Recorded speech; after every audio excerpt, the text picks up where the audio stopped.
So the first thing, you need to know the history of that place a little bit, right? A lot of things that we think are bright ideas that we should try have probably been tried 5 or 6 times in the past, right? So the first thing is to identify why they didn't work in the past. So we keep up coming with, standard things like we need to have transparency reforms, or we need to have more incentives for X, Y, or Z, or we need to raise some salaries here and there, or we need, so many of these things have been tried many times in that same country, in that same sector. So the first thing is to find out why they didn't work. Okay. And then ask yourself, if it didn't work 5 times in the past 15 years, why will it work the sixth time?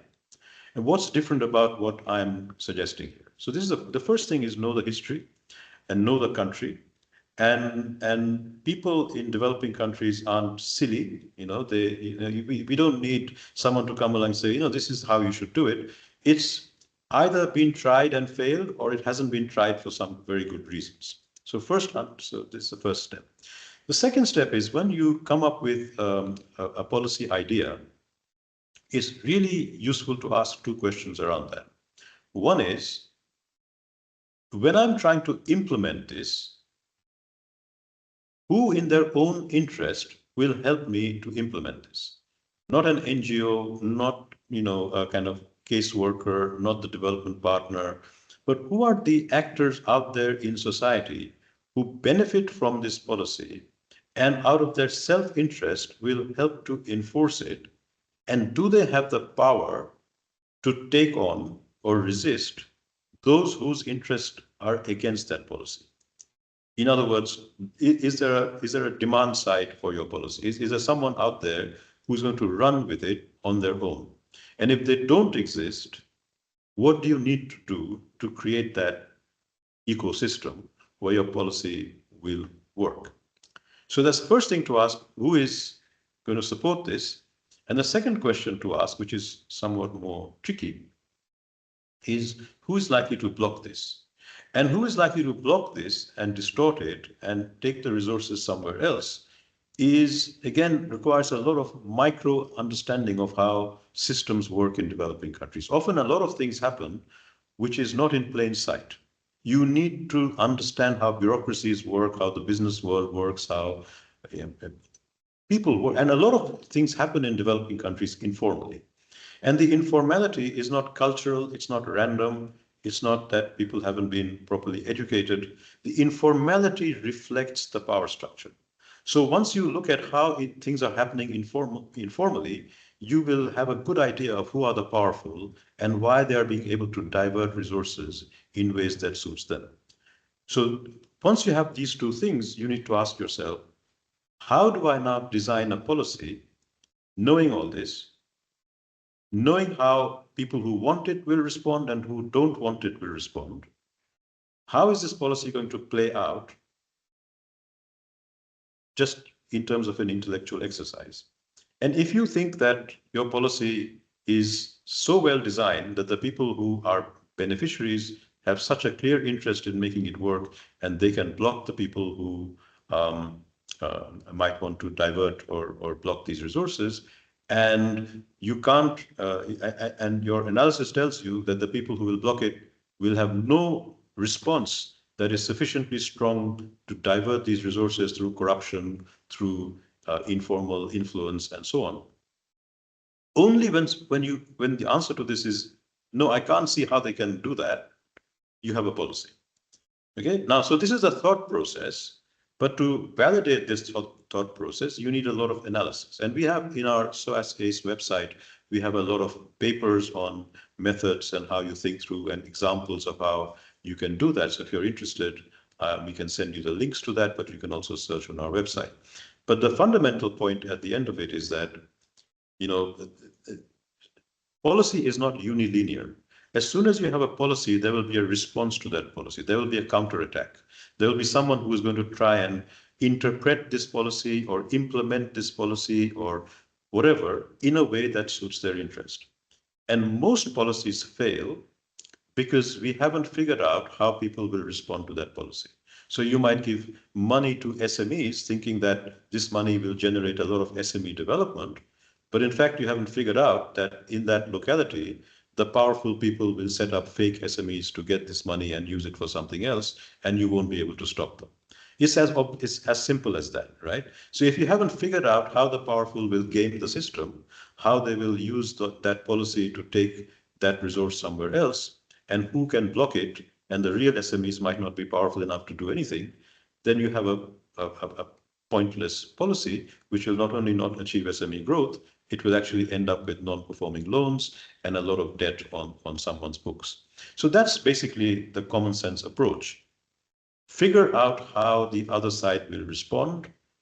And if you haven't got an idea about that, do some more research before you start wasting money.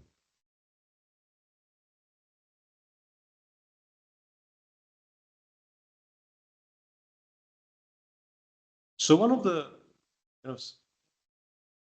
simpler examples, but which kind of encapsulates what we do, is our work on embankment building and climate adaptation projects in Bangladesh. Bangladesh is a low-lying country. It has to build a lot of adaptation infrastructure, and embankments and cyclone shelters are examples. Unfortunately, there is a lot of governance failures in these activities, with something like 20 to 30% of the resources being diverted at different levels. And many of these embankments are not properly built, to the extent that development partners use that as an excuse for not giving grants and supporting these programs, which is completely legitimate. But the point is, we have to find a solution because Bangladesh needs to build these things. So now, how do you improve the construction of these projects? And many experiments have been tried. So, for example, NGOs like Transparency International have local committees set up which hold engineers to account, and they have to come and give their facts and figures of how they have built the embankment. You have the media, which reports on a lot of these things. But we find that none of this is effective. And it's not effective because, remember what I've said in other parts of this conversation, that you need to find actors who not only have an interest in blocking the people who are diverting resources, but also have the power to do so. So the problem with external actors like NGOs is that they can go and make a fuss, but everyone in the local community knows that they will go away one day. Their interest is not an organic one. It's not a real interest. And so they are ignored. The media comes from Dhaka. They're looking at something happening in a remote area. They will go back again. And who is going to act on this? Who are the actors who will use this information to take action? So if you haven't identified the actor who will, in their own self-interest, have sufficient power to take action, you haven't got a policy. So then we looked at the whole chain of resource flows from the central ministry down to the locality. And at each level, there is a diversion of resources going on. But in most of these levels, we could not find the actors, we call them horizontal actors, who at that level will be able to take action to stop that outflow at that level. Till we came to the lowest level. So this is not always the case. Sometimes we find actors at different levels. But in this case, the only level at which we found actors who would take action was at the lowest level, because we found that some embankments are really well built and some cyclone shelters are really well built, and there's very little leakage, and others are very badly built. So this is what I think that is really important, to look at history and behavior. And so when we actually went and did this almost anthropological work or ethnographic work, and sent our researchers sitting in those communities, trying to figure out what was going on, we found something that we hadn't expected. We found that the empowered actor with the self-interest to stop some of this outflow were local small landlords who own very small pieces of land. They're very poor people. Looking at them, you would think they're very poor people. But at the local level, they are as powerful as the contractors who are making these embankments. And when these embankments happen to be close to the land of these small farmers, who can use this embankment as a road, suddenly they become interested in the quality of its construction.